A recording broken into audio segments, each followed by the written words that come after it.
Xəstəxanaya gedəndə itən analiz kağızları, hardasa unudulan rentgen nəticələri və hər həkim dəyişəndə yenidən verilən eyni analizlər.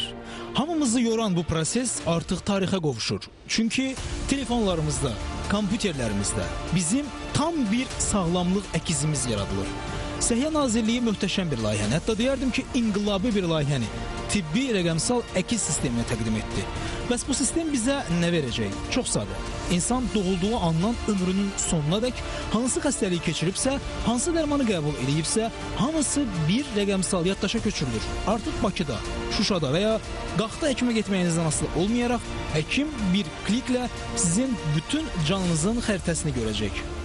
Tibbi rəqəmsal əkiz sistemi vətəndaşların sağlamlıq vəziyyətinə dair məlumatların vahid elektron reyestrlər vasitəsilə toplanılmasını və emalını təmin edən mərkəzləşdirilmiş rəqəmsal platformadır. Bu reyestrlər vətəndaşların sağlamlıq göstəricilərinin, müalicə, peyvənd, laborator müayinə nəticələrinin, resept və digər sağlamlıq məlumatlarının vahid strukturda saxlanılmasını və səhiyyə müəssisələri arasında standartlaşdırılmış şəkildə mübadiləsini təmin edir. Məlumatların vahid informasiya məkanında toplanması, süni intellektdən də istifadə etməklə dərin təhlil aparmağa, əhalinin sağlamlıq vəziyyətini proqnozlaşdırmağa, böhran vəziyyətlərində mərkəzləşdirilmiş idarə etməyə və gələcək səhiyyə strategiyalarını inkişaf etdirməyə imkan verəcəkdir. Bəli, səhiyyəmizə artıq süni intellekt gəlir. Bu sistem məlumat yığmaqla yanaşı həm də gələcəkdə hansısa xəstəliyə tutula biləcəyimizi öncədən də proqnozlaşdıracaq.